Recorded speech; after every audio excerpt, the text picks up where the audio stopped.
As I said, my kind of general overview, like elevator speech starts with, I study family interactions and how they influence children's adjustment over time.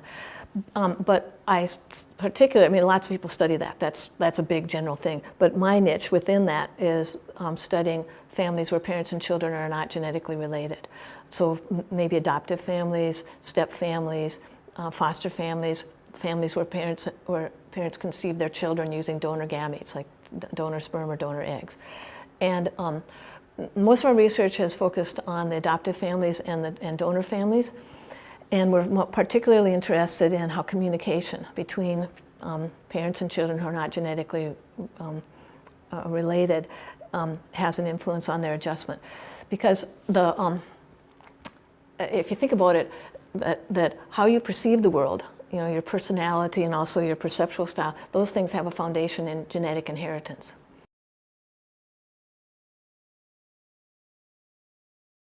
Like when I got here, I think probably the second day or so that I was in my office, I put up a little sign I typed it up and stuck it on my bulletin board. It said, I have information to share. You can go farther than me. And that's how I feel, that I can share with you everything I know, and that's your foundation. And then your responsibility is to take that farther and change the world using that knowledge.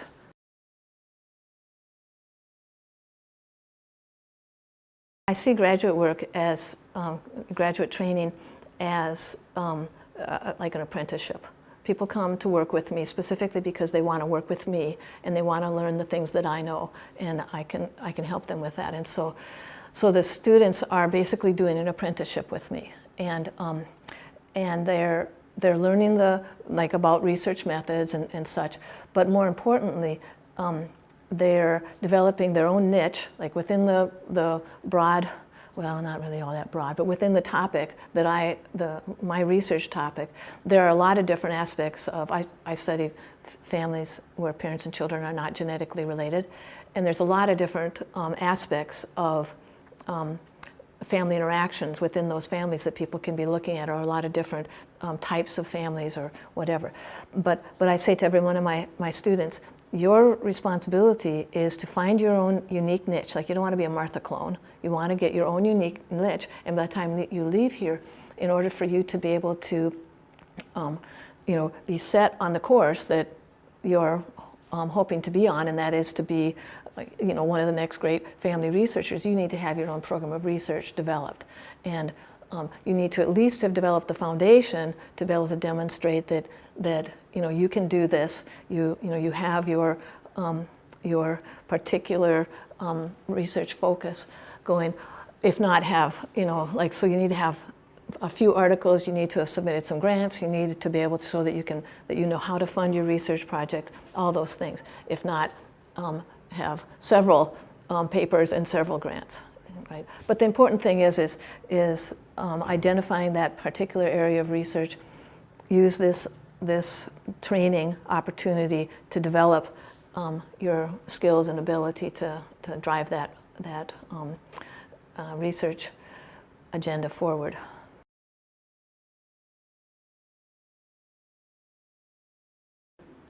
In graduate school, it's not about the classes. Okay, you better do well in your classes, that's all fine.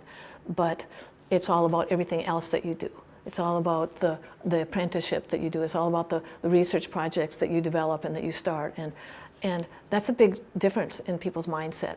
And a lot of people have a hard time making that change. But if you can make that change, if you can realize right from the start that I need to be training myself to do the work that I'm going to do, then the direction becomes much clearer. Like, okay, what classes am I going to take? Well, I need classes that are going to train me to do this thing. What directed research am I going to do? Well, it needs to be things that I'm going to train myself, like develop more skills. And how am I going to budget my time and all those things? I mean, the work just becomes easier. And it becomes much easier too because you're doing the work that you're supposed to be, usually we go to education to eventually get to do what we're going to do. No, you're doing it right now, and that's a whole lot more fun to be, if you start off right now. doing this to be able to eventually get to do something. Now I'm actually doing it right now. And that's I mean, it makes all the hard work be so much more satisfying.